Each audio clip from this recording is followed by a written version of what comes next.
'Cause you had a bad day, you're taking one down. You sing a sad song just to turn it around. You say you don't know, you tell me don't lie.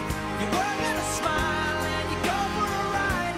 You know, I think the only difference between where I was and where I am now is I've grown up a lot. You know, I've kind of been through the business a few times and, you know, cycled around it. And when it came back to me writing, I just had so much experience in me. You know, I had so many new sort of like levels that I had to grow through, and I think it's gonna be.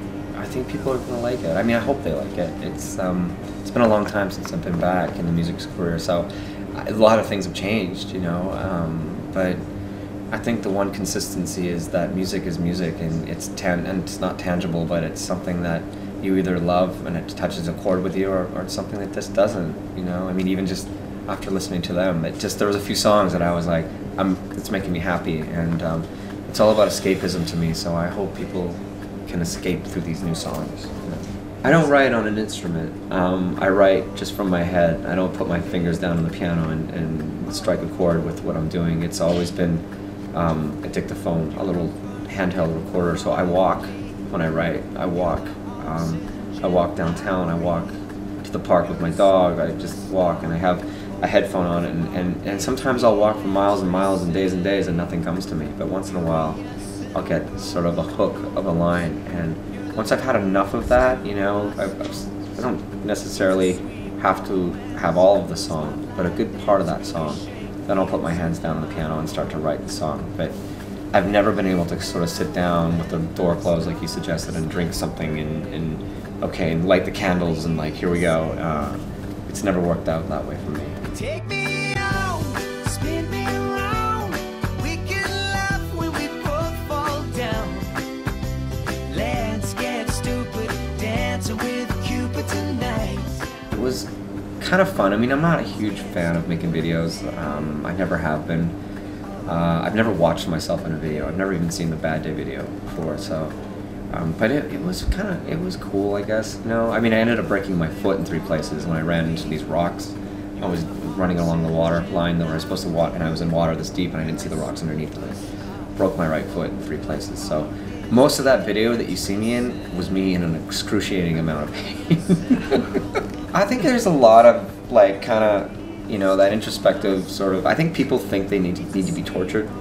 You know, as songwriters, I really feel like there's a lot of stuff that's sort of narcissistic, self-absorbed music where you got to remember that there's an audience, you know. And I even think if I had to sort of, if that was the one piece of advice I'd give people sometimes, is that, you know, it's not all about you, you know, and you got to remember that you're making music for an audience. It doesn't mean that you have to not have yourself in it. I mean, it can still be from experiences that you've had, but I try really hard to make sure that the music I write isn't so introspective that people can't relate to me.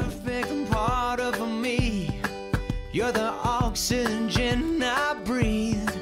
You're a superstar, a work of art, it's electricity. You're a yes in a world of no's. You're the Beatles to my Stones. You know, when it comes to this a single, I kind of get maybe a bit more for feedback purposes, like, you know, maybe for Cupid, for example. But most of the stuff I write, like, that's the song, like it or not. That's the one that's going to be, that one strikes a chord with me. And then I have enough trust in my public to love or not like the song. I have to trust my heart, because if I listened to everybody that in my immediate family or whatnot, then there would be no song that would ever make it to the radio, because everybody has an opinion, you know. And the thing I always say about an opinion is, don't be careful of an opinion, because if you ask for one, you're gonna get one, you know. And so maybe when it comes to like a single, I might kind of share that with some people, but not for the bulk of what I do. Hi, this is Daniel Powter, and the new single Cupid comes out on July 16th. Check it out.